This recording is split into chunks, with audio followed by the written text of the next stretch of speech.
What if the person you trusted most was hiding a deadly secret, and the only one who could save you was a child? At my son's wedding, my 7-year-old grandson leaned close and whispered, "Grandma, look under the table." What I discovered that night changed our family forever. A shocking truth of betrayal, hidden family secrets, and a love that rose from the ashes. This is not just a wedding story. It's a life-changing story about trust, betrayal, and the power of true love. If you love undercover boss stories, family revenge, or emotional survival stories, stay until the end, because every twist in this tale will leave you breathless. I will never forget the moment my grandson leaned close to me, his little fingers trembling as they gripped my hand and whispered words that froze my blood. "Grandma, you didn't look under the table, did you?" That single question, spoken by a boy of only 7, turned what should have been a night of celebration into the darkest evening of my life. At that instant, the glittering chandeliers, the laughter of guests, the music of the jazz band, all of it seemed to fade into silence. My heart pounded so hard that I thought the people around me would hear it. But let me take you back to how it all began. The ballroom was dressed in perfection. Every table gleamed with silver plates that caught the glow of hundreds of candles, their flames reflecting against crystal glasses filled with deep red wine. Rows of white roses filled the air with a soft fragrance, a sharp contrast to the heavy tension I couldn't shake in my chest. This was the day my son Alex was marrying again. His bride, Ava, looked like something out of a magazine, every bead on her wedding gown glittering like stars when she posed for photographs with her friends. She laughed easily, a flawless laugh, the kind that seemed practiced, almost rehearsed. From where I sat, I tried to convince myself that the uneasiness I felt was just my imagination, the overprotective worry of an aging mother. Beside me, at table number 8, sat my grandson, Leo. My entire world condensed into that small boy in a tiny bow tie, pushing his red toy car back and forth across the crisp white tablecloth. His clear eyes, so much like his mother's, were focused not on the crowd of adults clinking glasses, but on the little world he built for himself in that toy car's quiet journey. Watching him, my heart softened, yet it ached. Every detail about him reminded me of Maria, his late mother, my first daughter-in-law. It had been years since she passed, but her tender smile still haunted me like sunlight on a cloudy day. Straightening Leo's bow tie, I felt as though I were touching Maria's memory, a fragile ghost I could never let go of. Around us, conversations buzzed. Waiters moved gracefully between tables, refilling glasses, laying out new plates, clearing the remnants of appetizers. Laughter echoed from across the hall where Alex was making his rounds, shaking hands, raising toasts. His smile was radiant, brighter than I'd seen in years. But a mother always knows when her child's happiness is just a mask. Behind that smile lived an emptiness that no amount of champagne could ever fill. I wanted to believe this wedding was a new beginning for him. I wanted to believe that Ava could bring him peace. But deep down, I felt it. That thorn of doubt pressing deeper every time I looked at her. "Your grandson is growing so fast," an elderly couple at our table said kindly, drawing me out of my thoughts. "How old is he now, Betty?" 7, I answered softly, cutting a small piece of cake to set in front of Leo. "Time flies." Leo looked up, his eyes sparkling for a brief moment, gratitude flickering across his face. But as quickly as it appeared, it vanished.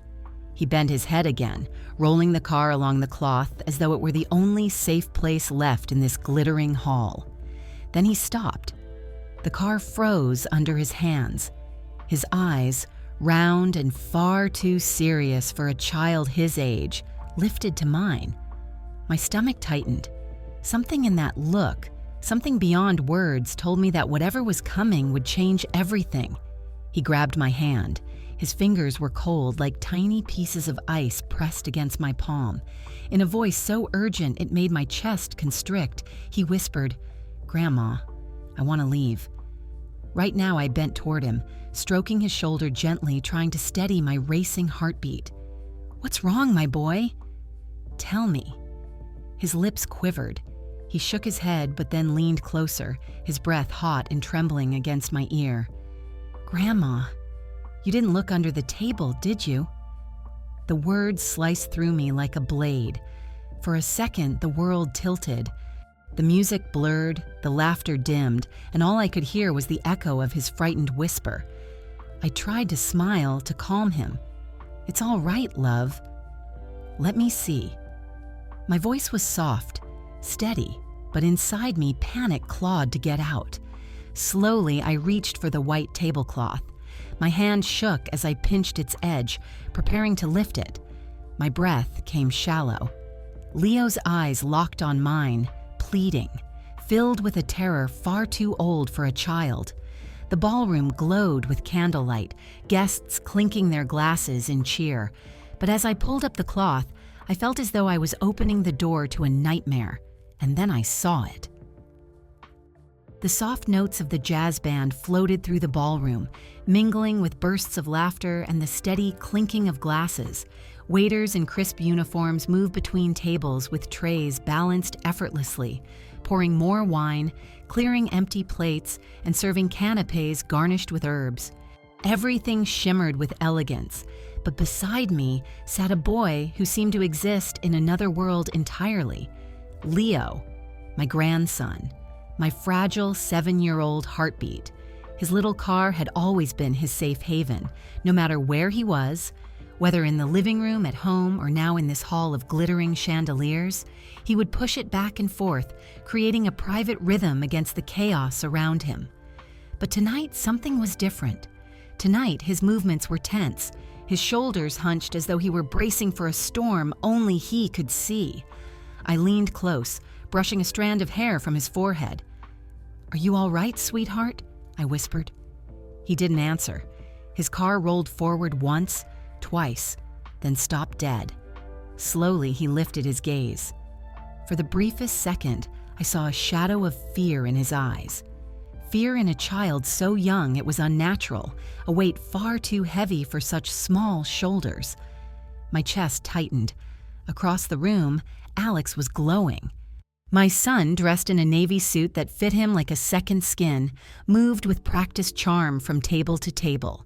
He raised his glass, his laugh loud and proud, as though he were determined to convince the world, and perhaps himself, that this was the happiest day of his life. And Ava, there she was, radiant in her beaded gown, dazzling in every photograph. Guests swarmed around her, drawn like moths to the brilliance of her beauty. She laughed easily, tilting her head just so, flashing that perfect smile that never faltered. To everyone else, she looked like the picture of joy. But when my eyes met hers for a fraction of a second, a chill rippled down my spine. Her smile tightened, not broken, not obvious, just tight enough that my instincts screamed. Something was wrong. I tried to shake it off, to remind myself that I had no proof, only the wary heart of a grandmother who'd seen too much. Maybe I was projecting my own doubts. Maybe I was just too protective of Leo, still wounded from losing Maria. Still, the thorn of suspicion pressed deeper. At our table, an elderly couple leaned toward me with kind smiles. "Betty, he's grown so much.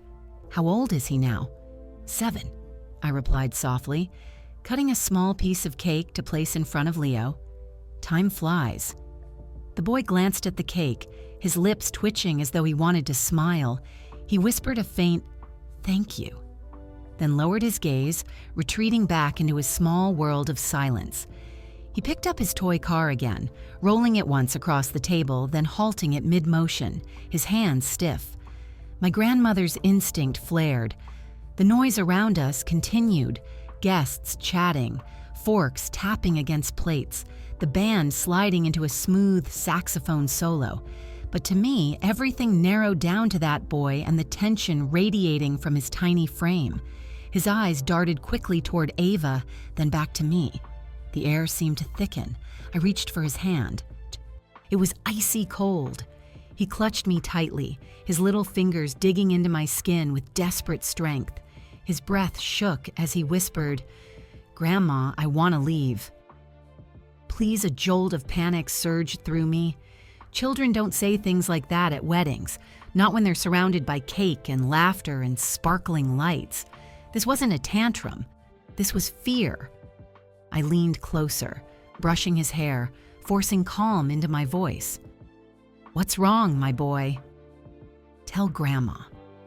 He hesitated, lips pressed into a thin line, shoulders trembling. For a moment, I thought he might break down crying, but instead he leaned into my ear, so close I could feel his breath tickle my cheek, and whispered words that chilled me to the core. "Grandma, you didn't look under the table, did you?" It was so soft, so fragile. I almost thought I'd imagined it, but the urgency in his eyes told me it was real.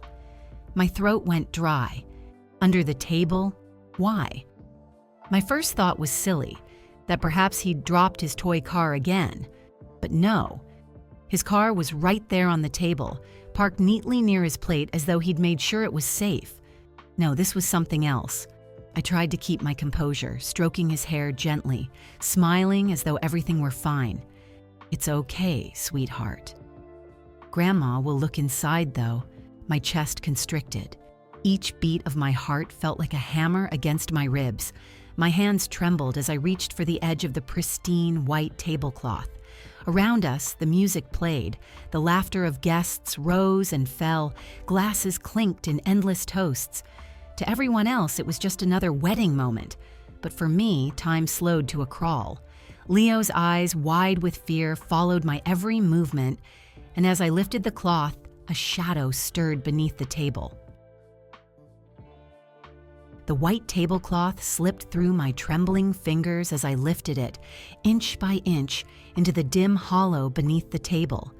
At first, all I saw was the expected chair legs, the polished shoes of guests, and Leo's small black dress shoes swinging nervously. But then my eyes caught something out of place.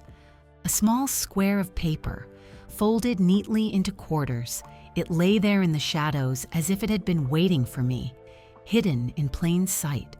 A chill rippled through me, crawling across my skin like ice water. Why would there be paper under the table? I crouched lower, the laughter and clinking glasses above me muffling into a distant hum. My hand shook as I reached into the dark space, brushing against Leo's dangling shoes before my fingers closed around the note. "Grandma," Leo whispered, his voice cracking with fear. His grip on my arm tightened, as though he were afraid I would vanish if I let go. "It's all right, love," I lied. But the truth was, nothing felt all right. My heart thundered so loud it seemed to drown out everything else. The paper was light, ordinary, yet it weighed in my hand like stone. Carefully, I unfolded it, each crease opening like the crack of thunder in my ears. The words inside were scrawled quickly, almost carelessly, but I read them clearly under the flicker of candlelight. "Table 8, add shrimp to the child's serving." That was all, a few simple words, but they might as well have been a death sentence. I froze. The ballroom around me blurred, the voices and laughter turning into meaningless echoes. I stared at those words until they burned into my mind, until I could hardly breathe. Shrimp. Leo. My sweet boy had a severe shrimp allergy, something every member of our family knew. Even the smallest bite, even a trace of it could trigger a violent reaction. One mistake, and his throat would close, his tiny body collapsing into shock. It was a danger I lived with since the day we discovered it. And now, here it was, written in ink, like a trap laid in secret. I gasped quietly, a trembling hand covering my mouth. My blood turned cold. Who would do such a thing? I forced myself to fold the paper again, slipping it into my palm as I looked around the table. Guests nearby laughed and toasted, their faces glowing in the warm light. Waiters glided past with trays of roasted meat and wine, their movements fluid and elegant. It was a picture of celebration, of happiness. And yet, for me, the ballroom had transformed into a prison of shadows. I turned toward Leo. His wide eyes were fixed on me, searching, pleading. His tiny hand gripped my sleeve so tightly that I could feel the urgency in every trembling finger.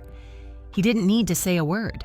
I knew that somehow, in his innocence, he sensed the danger lurking beneath the polished surface of this night.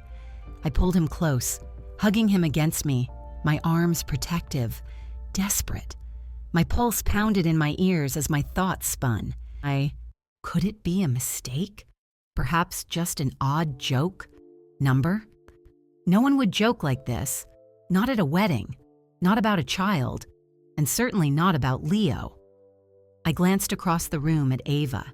She stood radiant in her gown, her head tilted back as she laughed with a group of her friends. Her wine glass caught the candlelight like a diamond.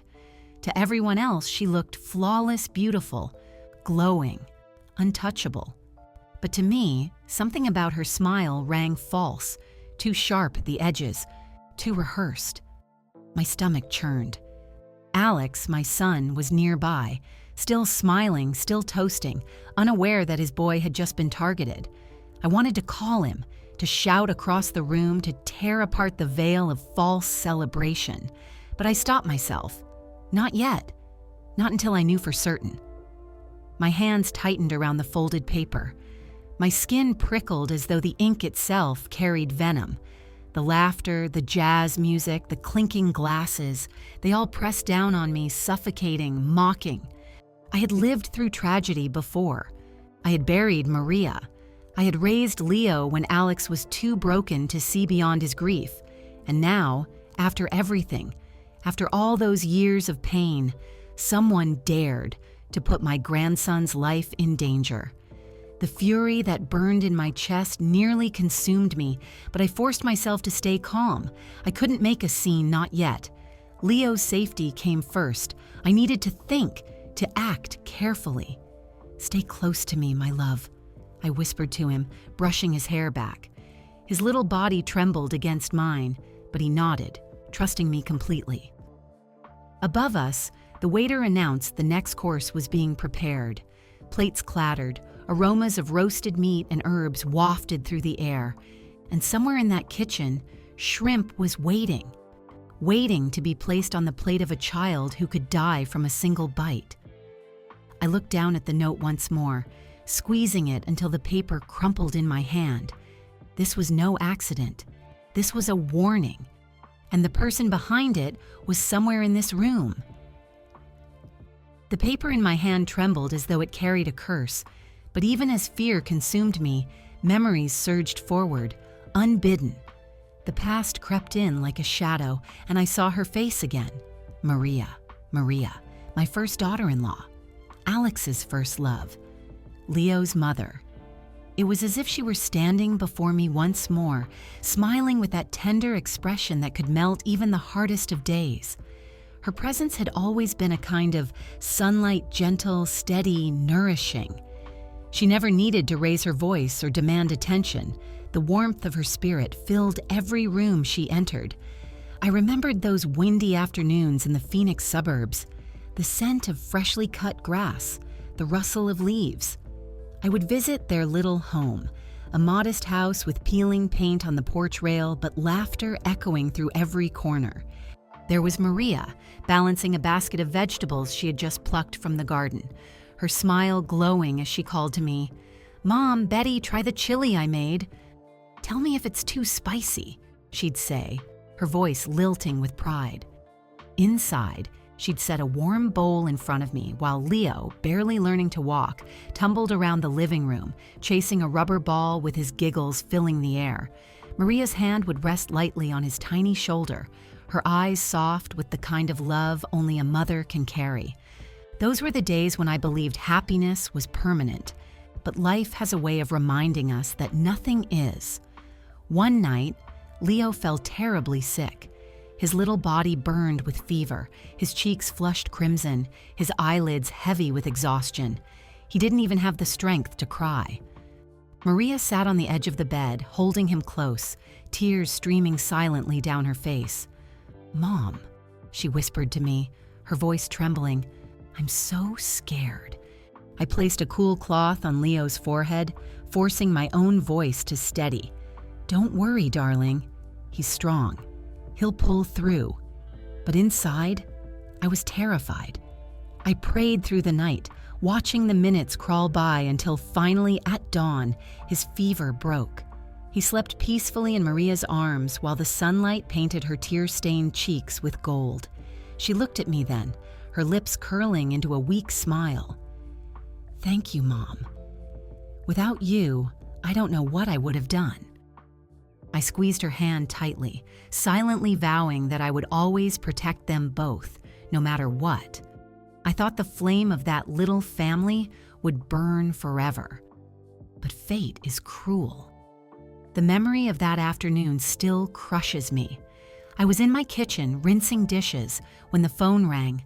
On the other end was a police officer's voice, clipped and cold. "Mrs. Williams, we regret to inform you." The words blurred, but the meaning shattered me. Maria was gone. A truck had lost control on the highway, slamming into her car. She died instantly. The dish I had been holding slipped from my trembling hands, shattering against the floor, echoing the breaking of my heart. At the funeral, rain poured down in sheets, as though the heavens themselves mourned her. I clutched Leo in my arms, his tiny face pressed into my shoulder, his innocent eyes wide with confusion. "Grandma, where's Mommy?" he asked softly.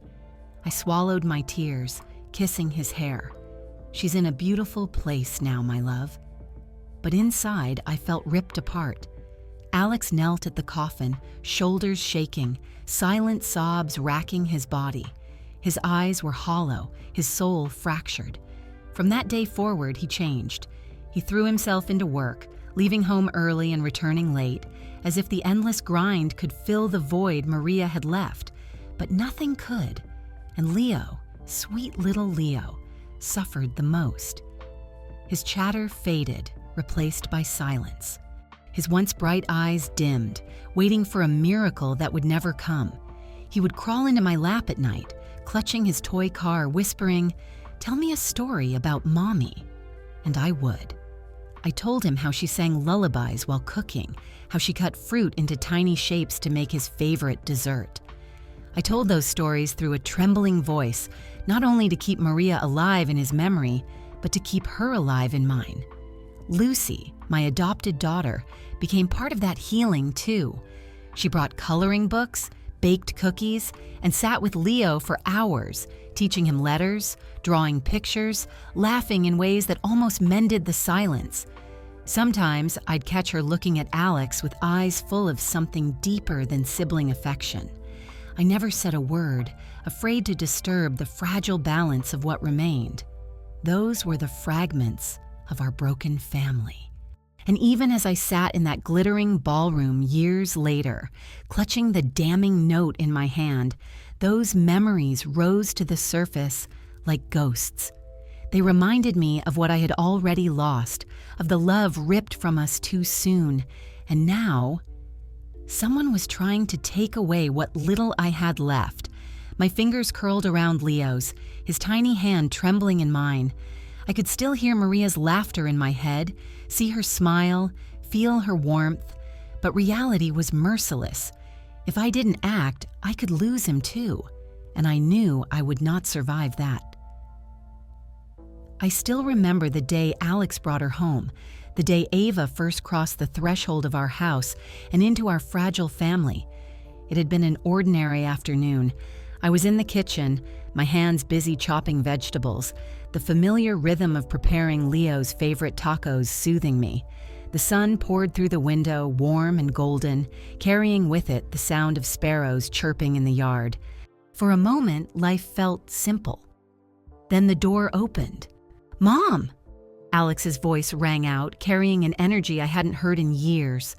When I turned, he stood in the doorway, his eyes brighter than they had been since before Maria's death. There was a glow about him, a nervous excitement that made my heart tighten. "I want you to meet someone," he said. Someone. I wiped my hands on my apron, trying to calm the sudden unease blooming in my chest. His words were casual, but his expression said otherwise. This wasn't just anyone. This was someone important. And then she appeared. Ava stepped into my kitchen with a confidence that seemed rehearsed. She wore a light blue dress that clung to her gracefully, her hair cascading in soft waves that framed her face. Her lips, painted a gentle red, curved into a smile that looked perfect. Perhaps a little too perfect. "It's such a pleasure to meet you, Mrs. Williams," she said, bowing her head slightly in a gesture of respect that somehow felt calculated, as though she had studied the role of charming daughter-in-law and was determined to play it flawlessly. I returned the smile, though a part of me faltered. "Welcome, Ava. Please come in." She stepped further into the house, her eyes scanning the walls lined with family photographs. Her gaze lingered on one picture in particular, the one of Maria, cradling baby Leo in her arms. For a second, something flickered in Ava's expression. I couldn't read it, but it left me uneasy. We sat down for dinner. I laid out the dishes I had spent the afternoon preparing. Tacos wrapped in corn tortillas, enchiladas bathed in red sauce, and a mango salad, Leo's favorite. Alex beamed as he sat beside Ava, his hand brushing hers under the table. He hadn't looked this alive in years. "Ava works in marketing at my company," Alex said proudly. "She's brilliant." Everyone respects her. Ava gave me a polished smile as she served me an enchilada. "Mrs. Williams, this is delicious. You must teach me sometime," she said sweetly, her voice perfectly modulated, her gestures delicate. I nodded politely, but my chest tightened. There was something about her, the way she laughed, the way her smile never faltered, that felt more like a performance than a person. Leo sat quietly at the head of the table, his little hands fiddling with his fork. Normally, he would chatter endlessly during meals, about school, his toy cars, or a new drawing. But tonight, he was silent. His wide eyes kept darting toward Ava, only to quickly look away again. "Leo," Ava said suddenly, her voice dripping with charm as she reached into her purse. She pulled out a chocolate bar and placed it in front of him. "This is for you." "Don't you like chocolate?" Leo froze. His little hands tightened around his silverware. Slowly, he turned his face away, refusing to touch the candy. I saw the flicker of irritation in Ava's eyes, quick, sharp, gone almost before it appeared, but I caught it. "Leo," Alex said, his voice stern, "Ava's giving you something nice." "Say thank you," I quickly intervened. "It's all right, Alex. He's probably just tired." Alex sighed, brushing it off, but I couldn't. That fear in Leo's eyes, that instinctive recoil, it spoke louder than words. Children often see truths that adults refuse to face. Across the table, Lucy sat quietly, her fork hovering over her plate. She watched Ava carefully, her expression unreadable. But I knew Lucy. She was sensitive, perceptive. She noticed things others overlooked. When Ava reached under the table and clasped Alex's hand, Lucy's own hand froze over her glass, her knuckles whitening as she gripped it. She didn't say a word, but her silence was heavier than any outburst. After dinner, Ava insisted on helping with the dishes. She rolled up her sleeves, humming a cheerful tune as she scrubbed the plates until they gleamed. At first glance, she appeared caring, eager to please. But when I returned to the living room, I saw her sit beside Leo, who was coloring in a small book. "You draw so well, Leo." "Let me see," she cooed. Leo immediately dropped his crayon and leaned away, his little body rigid with distrust. Ava forced a smile, covering the moment with a laugh. "What a shy boy," she said lightly, glancing at me. But I saw it. The look in Leo's eyes, the unease in his body. And I knew in the quiet part of my heart that mothers and grandmothers carry that something wasn't right. From that night on, Ava began to weave herself into our lives, visiting often, smiling always, playing her role to perfection. To Alex, she was a savior. To the world, she was a dazzling new beginning. But to me, she was a mask I couldn't quite see behind. And to Leo, she was someone he instinctively feared. At first, Ava played her role so well that even I questioned my instincts. She smiled easily, offered to help around the house, and spoke with a sweetness that could charm anyone who didn't look too closely. To the outside world, she was the picture of grace. But masks always slip, no matter how carefully they're worn. It started with small things. One afternoon, while Alex was working late, Ava came by the house unannounced. I was in the kitchen preparing chili for lunch when I heard her voice in the living room. At first, it was light, playful, but then sharp as a whip, her tone changed.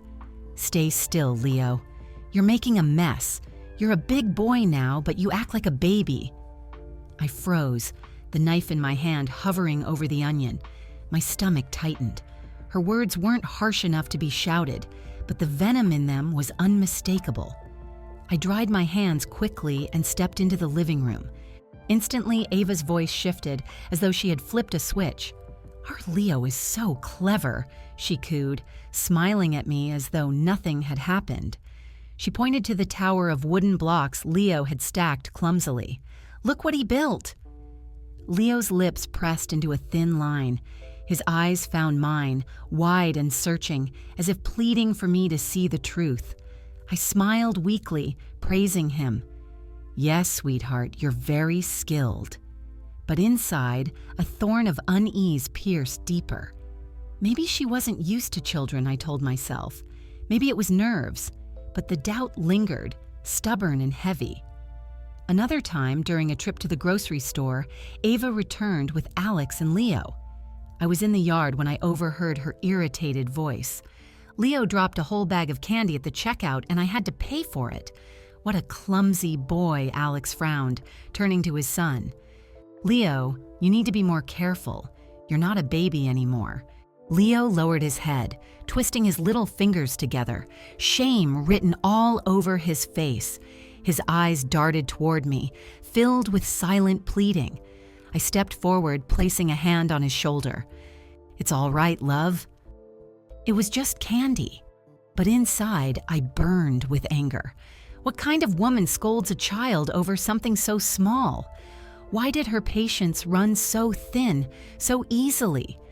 The cracks in Ava's mask widened further on Leo's 7th birthday. Lucy had spent the morning baking a chocolate cake, his favorite. When she brought it out with candles flickering, Leo's face lit up brighter than I had seen in months. He ran to hug her, his voice bubbling with joy. "Aunt Lucy, you made my favorite." She stroked his hair, smiling tenderly. "Of course, my love. Eat as much as you want." The warmth of that moment filled the room. Everyone clapped, laughed, and sang. Everyone except Ava. She stood at the edge of the room, her smile tight, her hands clapping mechanically. When it came time to give Leo a gift, she simply patted him on the shoulder and said, "Happy birthday, champ." No toy, no card, nothing. I saw the way Leo's shoulders slumped, the way his eyes dimmed, and my heart ached. I wanted to speak up, but the words lodged in my throat. As weeks passed, even outsiders noticed the change. One afternoon, Leo's teacher, Mrs. Davis, pulled me aside after school. "Mrs. Williams," she said gently, "Leo seems quieter lately. Withdrawn. He doesn't talk as much as before. Is something happening at home?" I forced a smile, brushing it off. "He's just adjusting. Thank you for your concern." But her words echoed in my head all the way home. That evening, as we walked back together, Leo tugged on my sleeve. His voice trembled, small but steady. "Grandma, I don't want to go home with Miss Ava." I stopped in my tracks, crouching down to meet his eyes. My heart twisted at the sight of his clear gaze, so heavy with sadness for someone so young. "Why do you say that, my love?" "Ava cares about you." The moment I said it, I regretted it. His head shook firmly, his little fists clenching. "No, Grandma. She doesn't love me. The certainty in his voice pierced me. Children didn't invent truths like that. They felt them. They lived them. I pulled him into my arms, stroking his hair. "It's okay, sweetheart. Grandma's here. Always." But as I held him, I knew. The cracks in Ava's mask were no longer just cracks. They were gaping fractures, and behind them, something darker was waiting. The golden afternoon sun streamed through the tall ballroom windows, painting everything it touched in a glow that made the entire scene look almost unreal. Guests filled the hall, their laughter rising and falling like waves. Champagne glasses clinked, the jazz band played a lively tune, and photographers moved quickly to capture every carefully staged moment of Alex's second wedding. To everyone else, it was a perfect celebration. But not to me. I sat at table number 8 with Leo on one side and Lucy on the other, my heart heavier with each passing minute. Outwardly, I smiled when spoken to, nodded when relatives complimented the decorations, and even raised my glass during a toast. But inside, unease churned. Leo was quiet again. Too quiet.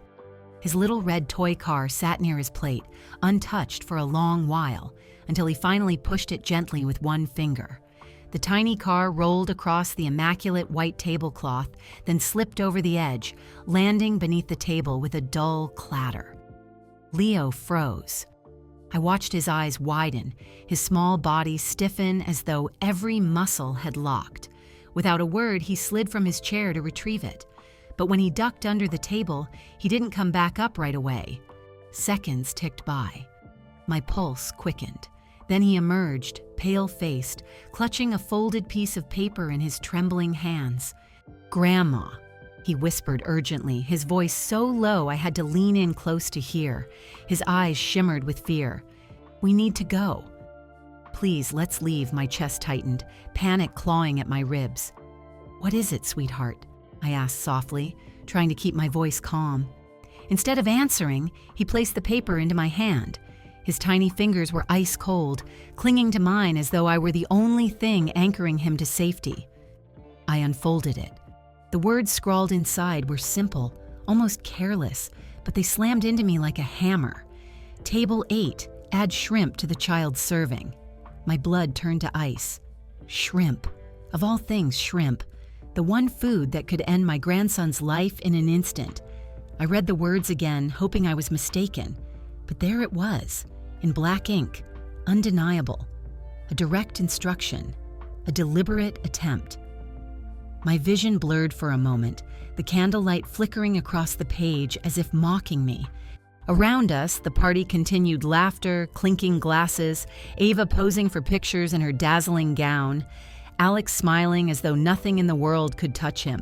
But for me, the world had narrowed into a suffocating tunnel, with only one truth screaming inside my head. Someone wanted Leo dead. I looked at him. His round eyes shimmered with tears he refused to let fall. His little hand squeezed mine so tightly that my skin ached, but I didn't pull away. Instead, I pulled him close, hugging him against me, breathing in the scent of his hair like it might be the last time. I wanted to scream. I wanted to stand up and shout the truth to every person in that hall, but something in me held back. If the person who wrote this note was still here, still watching, then every move I made mattered. I couldn't give them the satisfaction of seeing me unravel. Instead, I crumpled the paper in my fist, my nails digging into the fragile sheet. "Stay close to me, my love," I whispered, brushing a trembling hand over Leo's hair. "I won't let anything happen to you." He nodded, but his little shoulders still shook. Lucy leaned closer, concern etched on her face. "Betty? What's wrong?" she asked quietly. I met her gaze but couldn't bring myself to explain. Not yet. Not here, surrounded by prying eyes and ears. I simply whispered back, "Take care of Leo. Don't let him out of your sight." Lucy's hand immediately went around the boy, pulling him against her side protectively. She didn't question me further, but the determination in her eyes told me she understood more than I'd said. Meanwhile, waiters began to glide between tables with silver trays, preparing to serve the main course. The savory aroma of roasted meat mingled with something sharper, seafood-like, wafting faintly from the kitchen.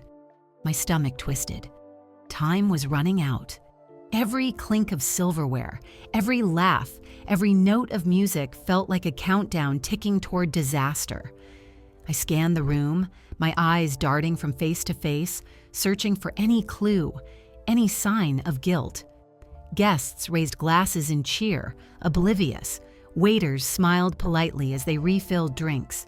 Ava sparkled under the camera's flash, her wine glass never far from her lips. But somewhere in that hall, someone had written that note. Someone had decided my grandson's life was expendable. I pressed the crumpled paper against my chest, its edges digging into my palm, a physical reminder of the invisible threat closing in on us. No matter how beautiful the flowers, no matter how bright the lights, this wedding was nothing more than a trap, and we had just walked straight into it. The clinking of silverware and the rustle of napkins filled the hall as the waiters carried out steaming trays. Aromas of roasted meats, buttery potatoes, and my heart sank. The faint but unmistakable scent of seafood drifted through the air. The guests, blissfully unaware, leaned forward in their seats, ready for the feast. I knew I had only moments before the plates reached our table, before someone's hidden plan was carried out. The paper, crumpled tightly in my fist, seemed to burn against my skin. Every fiber of my being screamed that I couldn't stay silent. Not now, not when Leo's life hung in the balance. I glanced at him, my sweet boy huddled close to Lucy, his little car clenched protectively in his hand. His eyes were wide, frightened but filled with trust. He believed I could save him, and I would. I rose from my chair. My legs shook, but my voice, when I spoke, carried louder than I expected. "Wait!" The music faltered. A few heads turned, puzzled. I forced my trembling voice to steady. "Before we begin the meal, there's something that must be addressed." A hush fell over the ballroom.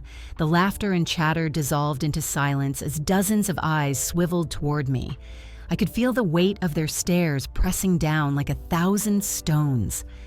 Alex, standing across the room with a glass of wine in hand, frowned in confusion. "Mom? What's going on?" I didn't answer. Instead, I placed the crumpled paper on our table and smoothed it flat with a trembling hand.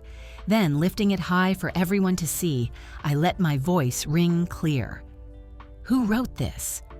The words echoed against the walls, sharp as a blade. Guests leaned forward, whispering among themselves. The jazz band, unsure whether to continue, fell silent altogether. The waiters froze mid-step, trays balanced precariously as they turned toward me. Alex hurried over, his smile evaporating as he saw the intensity in my expression. "Mom, what are you talking about?" I handed him the note. He unfolded it, his brow furrowing, then his face drained of color. His hands trembled, the paper fluttering slightly as he read aloud.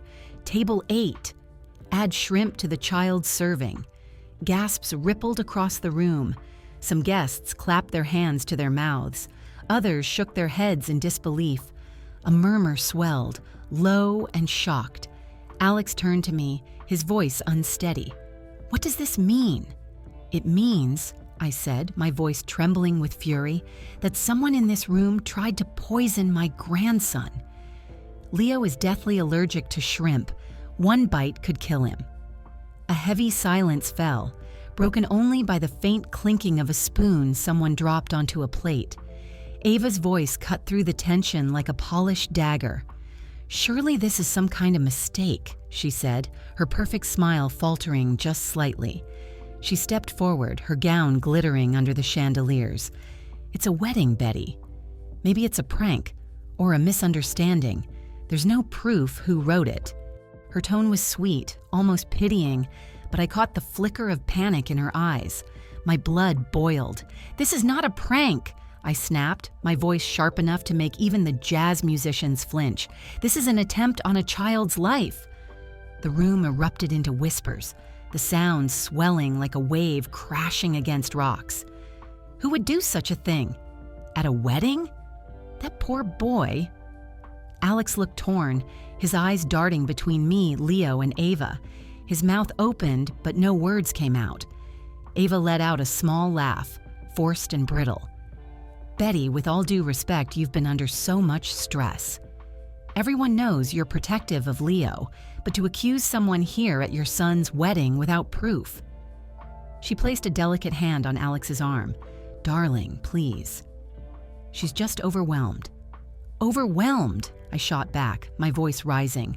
My grandson almost had a plate of poison placed in front of him.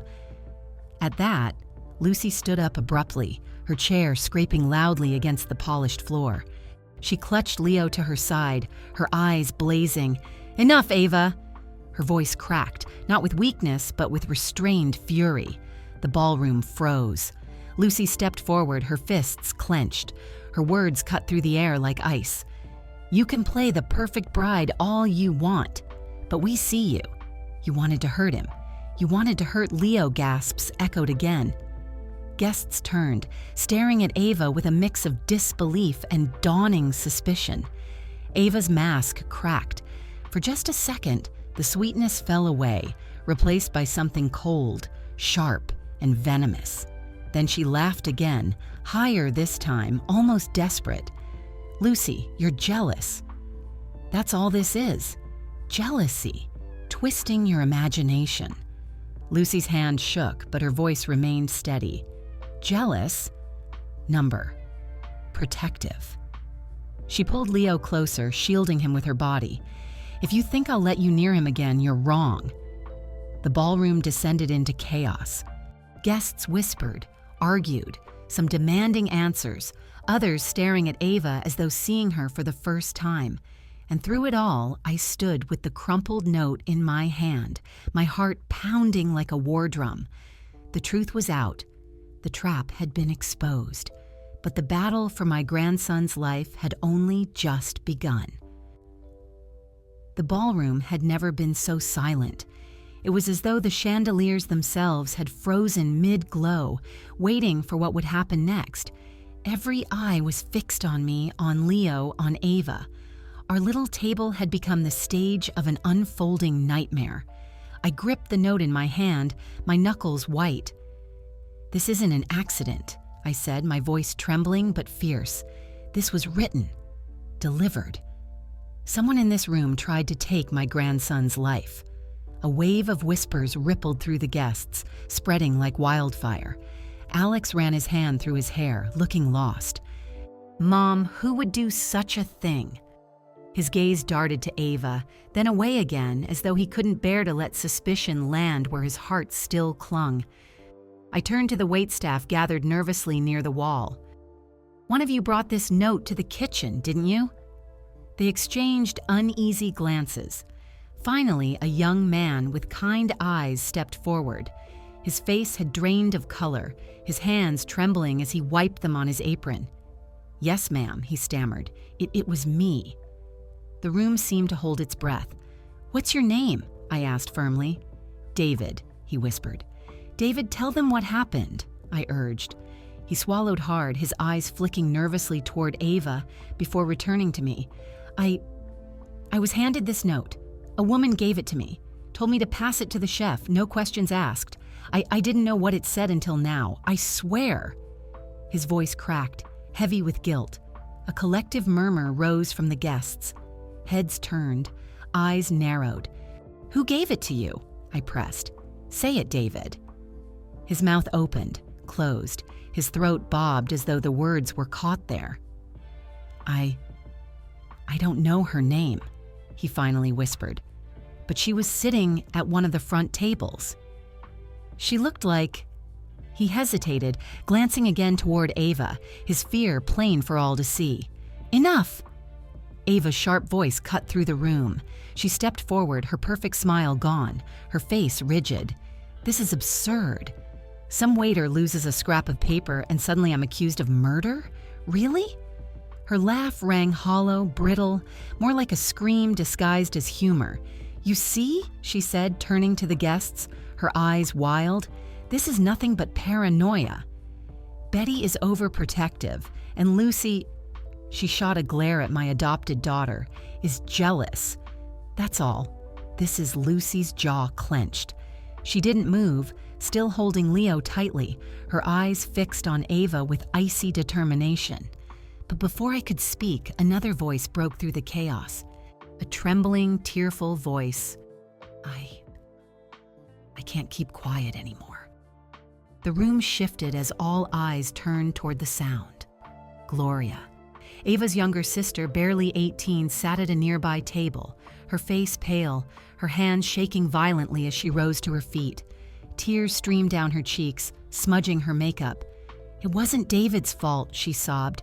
It wasn't his fault at all. Ava gave me the note.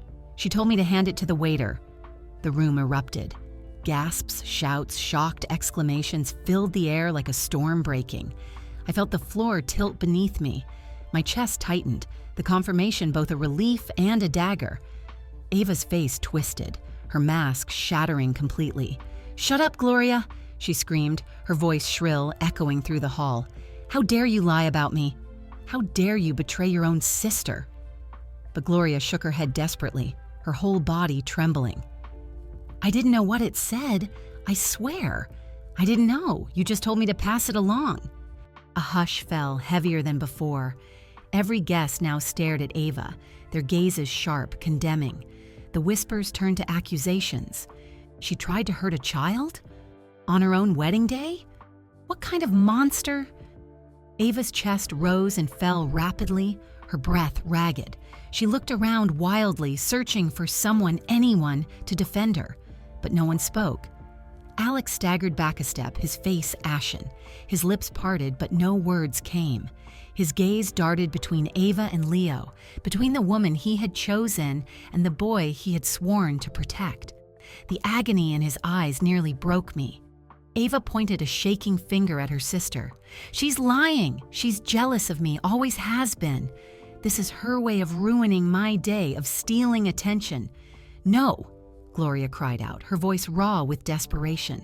"I'm not lying. You told me yourself. You said—" Her words choked off in a sob. "You said you didn't care if Leo had an allergy." The room froze again. I felt my blood run cold. Leo pressed his face into Lucy's side, his little body trembling. She kissed the top of his head, her tears sliding silently down her cheeks. And in that silence, something became clear to everyone present. Ava's mask had fallen, and the truth was staring us all in the face. The perfect bride was nothing but a predator in white lace. The words still hung in the air like smoke after a fire. Ava gave me the note. Gloria's sobs filled the silence, her fragile voice echoing through the hall. Guests stared, mouths open as though they couldn't believe the horror unfolding in front of them. For a moment, Ava didn't move. Her painted smile had frozen, her wide eyes darting wildly from face to face. Then, like glass cracking under pressure, the mask shattered. "You pathetic little girl," she shrieked at Gloria, her voice raw, stripped of all its practiced sweetness. "Do you have any idea what you've just done?" Gloria recoiled, trembling so violently that another guest reached out to steady her. "I didn't know what was in the note," she cried, her words fractured by sobs. "You told me it was important for the kitchen, that it would make the food special." I didn't know. The murmurs around the ballroom grew louder, sharper. She admitted it. She used her own sister to poison a child. Unthinkable, Ava spun in a circle, her gown flaring, her eyes wide with desperation. "No, you don't understand. This is all twisted. It's lies, every bit of it. Betty's exaggerating, and Gloria doesn't know what she's saying." Her gaze found Alex, clinging to him as if he were her last lifeline. "Darling, please. You know me. You know I would never hurt Leo. You can't believe this madness." But Alex didn't move toward her. He stood frozen, his face pale, his eyes hollow. His hands trembled as he looked from the crumpled note on the table to Leo trembling in Lucy's arms. "Tell me the truth, Ava," he whispered, his voice cracking. "Did you do this?" She staggered toward him, grabbing his arm. "Alex, I love you. This is our wedding day. Do you think I would destroy it with something so absurd? They're jealous, your mother and that adopted girl of hers. They've never accepted me. They want to ruin us." Lucy's face hardened, tears brimming in her eyes, but fury fueling her voice. "Don't you dare," she hissed. "Don't you dare stand there and pretend this is anyone's fault but your own. You almost killed him. You almost killed an innocent boy." Leo clung to her, his little hands gripping her dress tightly, as though her body was the only shield strong enough to keep Ava away. The room turned hostile. Guests who had once applauded Ava now glared with contempt. One man slammed his glass onto the table, wine splattering across the cloth. "Enough of this performance. We all heard your sister." An older woman shook her head, her voice thick with disgust. "I've never seen such wickedness." Ava's composure unraveled completely. Her cheeks flushed, her breathing ragged. "You fools!" she spat, her voice rising to a screech. "All of you! You don't understand what it's like to live in Maria's shadow, to always be compared to her, to see her face in every corner of this family. Leo isn't mine, he never was, and he never will be. Why should his existence ruin my happiness?" Gasps erupted like thunder. Alex staggered back as though her words had struck him physically. His voice cracked, trembling with rage. "You admit it. You wanted to erase my son. My son!" His shout echoed off the walls, raw and broken. Ava's face contorted, her eyes flashing with something dark, almost feral. "I did what I had to do. I wanted you all to myself. That was the final straw." "Security!" someone barked from the corner.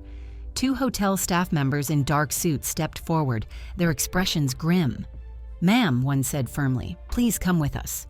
Ava's head whipped toward them, her chest heaving. "No, don't you dare touch me!" She backed away, her gown dragging across the floor, her eyes still locked on Alex as though she could claw her way back into his trust with sheer force of will. But Alex had already turned his back. He pulled Leo into his arms, kissing the top of his son's head, tears spilling down his cheeks. "I trusted you," he whispered hoarsely, though whether to Ava or himself I couldn't tell. The security guards closed in. Ava thrashed, her shrill voice echoing through the ballroom. "You'll regret this. All of you. You'll see what happens when you betray me." But her threats fell flat against the sea of condemning stares. Guests rose from their chairs, some turning away in disgust, others shaking their heads as if they couldn't bear to look at her any longer. As the guards escorted her out, silence followed. It wasn't the silence of respect, but of revulsion. Ava, the dazzling bride, had become nothing more than a disgraced figure dragged from her own wedding. I placed a hand on Alex's trembling shoulder, my voice low but steady. "It's over. She's gone." But deep down, I knew the damage was already done. Trust had been shattered, illusions had collapsed, and our family had barely survived a nightmare dressed in white. The ballroom that had once glittered with laughter and music now felt like a hollow shell. The chandeliers still sparkled overhead, but their light seemed colder, harsher, exposing the wreckage of what should have been a day of joy. Guests whispered in clusters, their eyes darting toward us, some filled with pity, others with morbid curiosity. Half-eaten plates of food sat abandoned, wine glasses still half full, but the appetite for celebration had vanished. I could feel the weight of their judgment pressing down. This wedding would not be remembered for its beauty, but for its scandal, a bride exposed as a monster, a family nearly torn apart in front of everyone. Leo nestled against Lucy's side, clutching his toy car tightly, his small body trembling from exhaustion and fear. Lucy held him as if she could shield him from the world, her eyes burning with quiet determination. Alex sat hunched over at our table, his head buried in his hands. The navy suit that had made him look so radiant just hours before now seemed like a costume of a man he no longer recognized. His shoulders shook, silent sobs racking through him. I wanted to comfort him, to tell him none of this was his fault, but the words caught in my throat. Because part of me knew he carried blame. He had chosen Ava. He had brought her into our lives, ignoring the unease that had whispered from the beginning. And now, the cost had nearly been his son's life. Slowly, I sat beside him and placed a hand on his trembling back. "Alex," I said softly, though my voice wavered, "we survived. That's what matters now. Leo is safe." His hands fell from his face, his eyes red and swollen. He turned to look at his son, then back at me, his voice breaking. "I almost lost him, Mom. Because of me. I let her in. I was blind." "You wanted happiness," I whispered. "There's no shame in that. But now you see what truly matters." He nodded weakly, his gaze fixed on Leo. "I'll never forgive myself." The murmur of the crowd grew louder as some guests began to leave, shaking their heads as they passed. Others lingered, whispering words of support or outrage, but I barely registered them. My focus remained on the three people who mattered most: Alex, Lucy, and Leo. Lucy shifted slightly, brushing a hand over Leo's hair. The boy had finally closed his eyes, too exhausted to fight against the sleep pulling him under. She kissed his forehead gently, whispering something I couldn't hear, but I saw the way his small hand relaxed in hers. In that moment, I realized something that had been true for a long time, though I had never wanted to say it aloud. Lucy was the one keeping us afloat. Not me, not Alex. Lucy. Her strength was quiet but steady, the kind that didn't demand attention but held everything together when the rest of us were breaking apart. She wasn't just an adopted daughter anymore. She was the beating heart of this family. The band had long since packed away their instruments. The flowers on the tables, once pristine, now looked tired, their petals drooping under the weight of the night's revelations.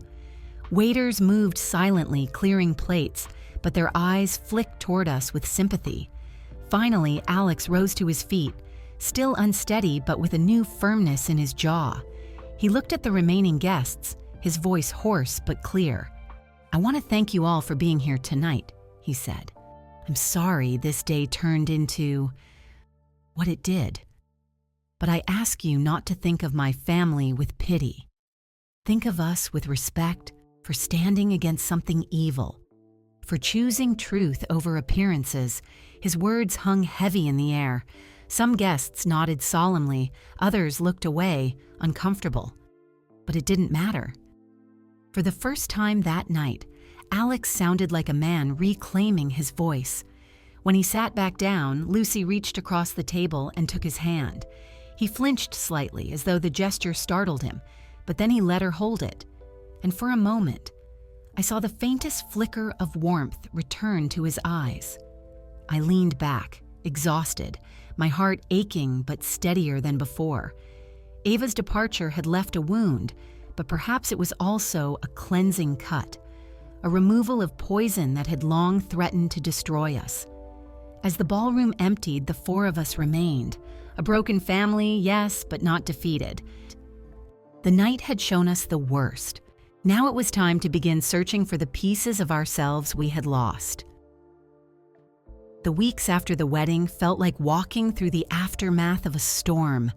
The whirlwind of gossip spread faster than I could have imagined. Neighbors whispering in the grocery store, relatives calling late at night, headlines in the local paper hinting at the scandal. Everyone had their own version of the story, but none of them carried the weight of what we had lived. Inside our home, the silence was heavier than ever. Alex rarely spoke. He moved through the house like a ghost, leaving early for work and returning long after Leo had gone to bed. Sometimes I heard him pacing in his room at night, the floor creaking beneath his steps. Guilt gnawed at him relentlessly. Leo, sweet Leo, bore scars of his own. He clung to Lucy more than ever, reluctant to let her out of sight. The once bright boy who used to chatter about school and chase after toy cars now carried a cautious silence, as if afraid the world might collapse again at any moment. Yet in that quiet, small seeds of healing began to sprout. Lucy was at the center of it. Every morning she prepared Leo's lunch with meticulous care, double-checking every ingredient to ensure it was safe. She would tuck a little note inside, sometimes a funny doodle of a smiling sun, other times a reminder that she loved him. Leo's face would light up when he found them, the corners of his mouth lifting into the beginnings of real smiles again. In the afternoons, she took him to the park. From the window, I would watch as she knelt beside him, showing him how to fly a kite or cheering as he climbed the monkey bars. She laughed loudly when he laughed, clapped when he succeeded, and comforted him when he fell. One day, I followed them quietly, curious to see what they were like when they thought no one was watching. I saw Leo running with the red toy car in his hand, giggling as he raced it along the park bench. Lucy chased after him, playfully pretending to be a police officer trying to stop his speeding. When she caught him, she scooped him up in her arms, spinning him around until his laughter rang through the park like music. For the first time in months, I felt my heart lift. At night, when Leo struggled with nightmares, it was Lucy who sat by his bed, holding his hand until he drifted back to sleep.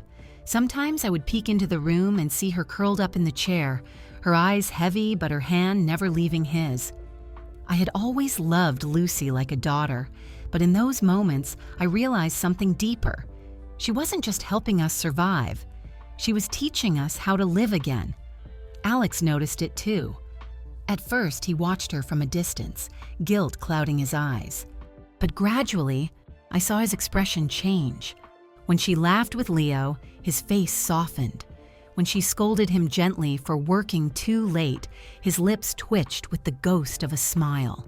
And when she sat across the dinner table, helping Leo with homework, I saw Alex's gaze linger quiet, searching, almost as though he was rediscovering something he had overlooked for too long. Still, he said nothing. The wounds were fresh, and words came too slowly. One evening, after a long day, we sat together at the dinner table. The air was heavy until Leo, with a shy smile, looked up and said, "Grandma, Aunt Lucy makes the best pancakes." Better than anyone, Lucy laughed, embarrassed, brushing his hair with her fingers. "That's not true," she said softly. But Alex looked at her, and for the first time in weeks, his eyes held warmth instead of pain. "He's right," he murmured, so quietly I almost missed it. That night, after Leo had gone to bed, I sat by the window, watching the silver moon cast its glow over the quiet street. My heart felt heavy but also strangely light. The worst was behind us. The scars would never vanish, but they no longer bled.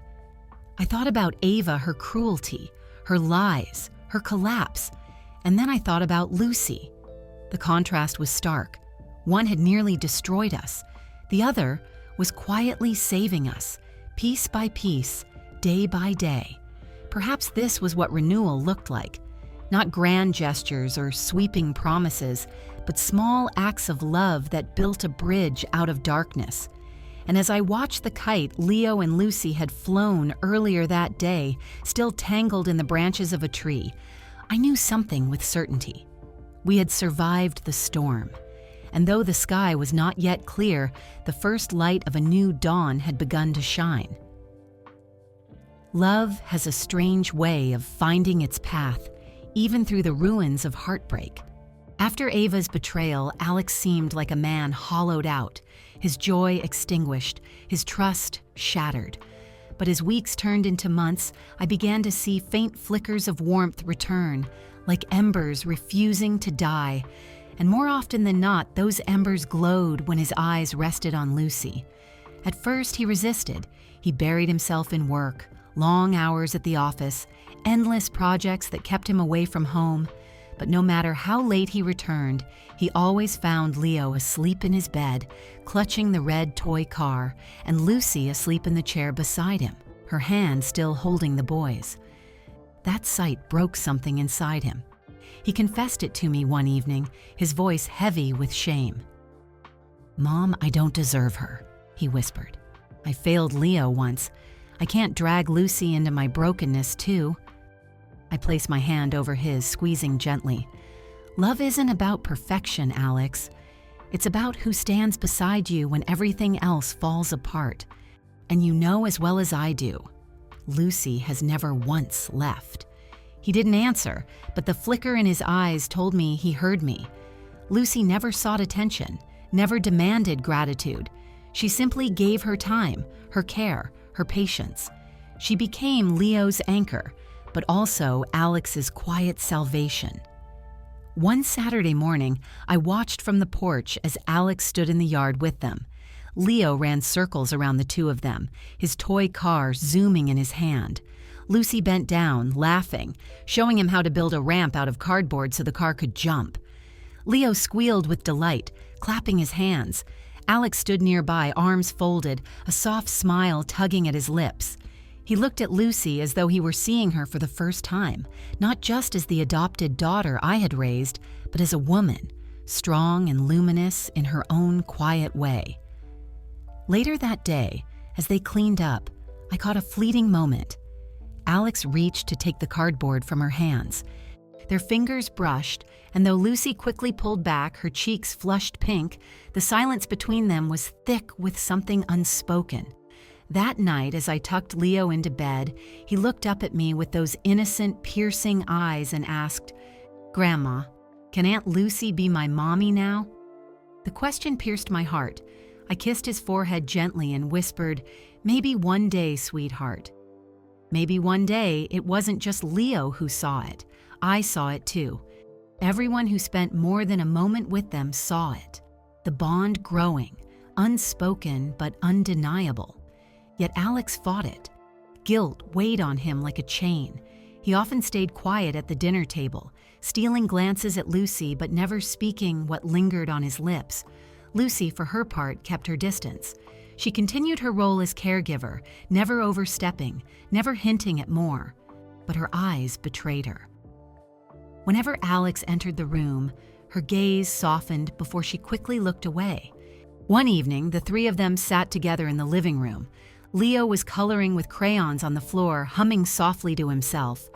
Lucy leaned over to help him draw a sun, her laughter filling the room like music. Alex sat on the couch, silent, watching them. At one point, Leo looked up and said, "Daddy, look!" Aunt Lucy made the son smile. He held up the drawing proudly. Alex's voice cracked when he answered, "It's beautiful." But his eyes weren't on the paper. They were on Lucy. Their gazes met just for a heartbeat, but it was enough. Enough to send warmth rushing into a room that had long been cold. Lucy lowered her eyes, her cheeks coloring, but Alex didn't look away. It wasn't a declaration. It wasn't even words. But in that silence, something shifted. The walls Alex had built around his heart began to crumble. For the first time since Maria's death, and despite the pain Ava had inflicted, love had quietly returned. And though neither of them said it aloud, I knew. I knew that what was blooming between them wasn't a fragile illusion like Ava's perfect smile. It was real, born of sacrifice, patience, and the unshakable bond of family. It was the kind of love that could rebuild us. The seasons began to change, and with them, so did the rhythm of our lives. The shadows Ava left behind still lingered, but they no longer defined us. Slowly, gently, the house filled again with laughter, the kind of laughter I had once thought was lost forever. Leo's giggles returned first. It started small, an amused chuckle when Lucy told him a silly story, or when Alex pretended to chase him through the yard. But soon, it grew into full, unrestrained laughter, the kind that made the walls vibrate and the air feel lighter. I treasured those sounds like precious gems. They were proof that healing was possible. One evening after dinner, we all gathered in the living room. Leo sat cross-legged on the rug playing with his toy cars, while Lucy and Alex sat opposite each other.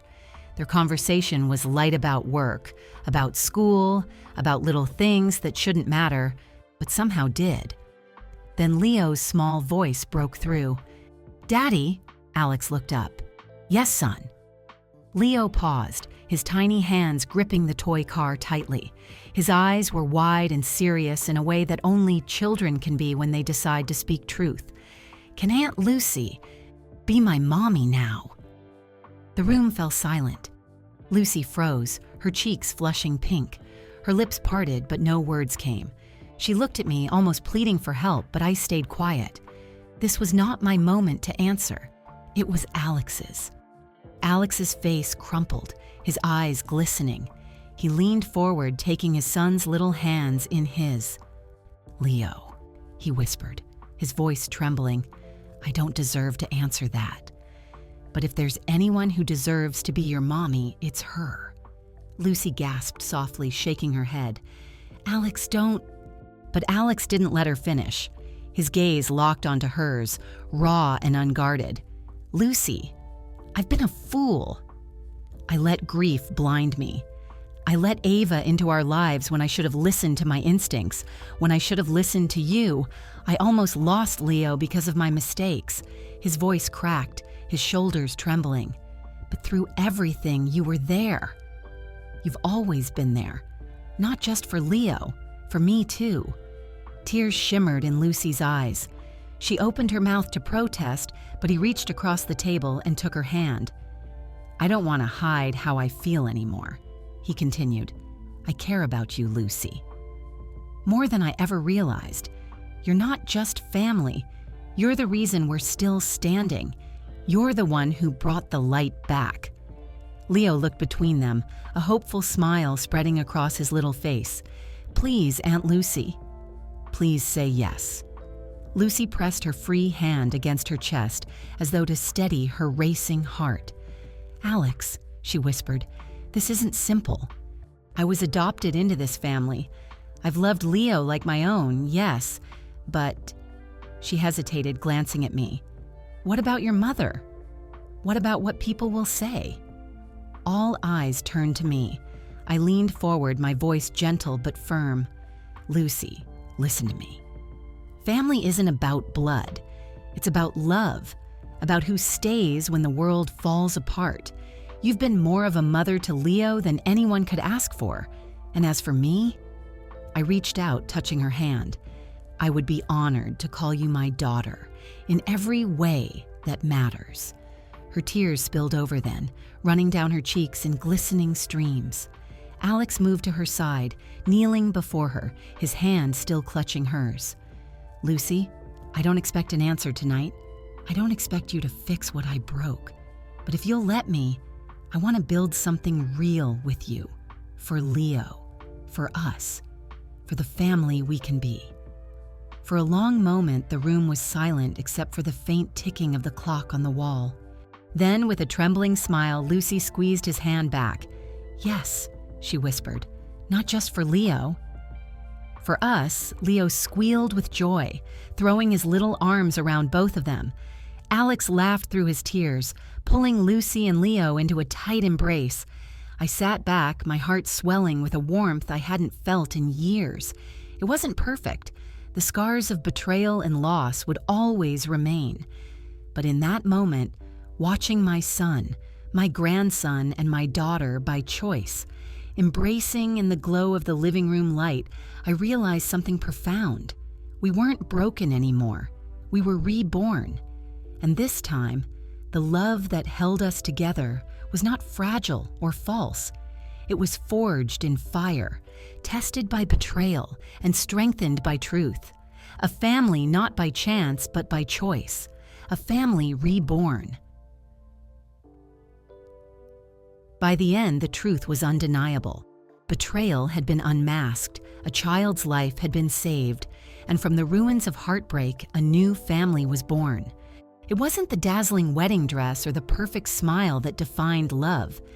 It was the quiet strength, the small acts of sacrifice, and the courage to stand against cruelty.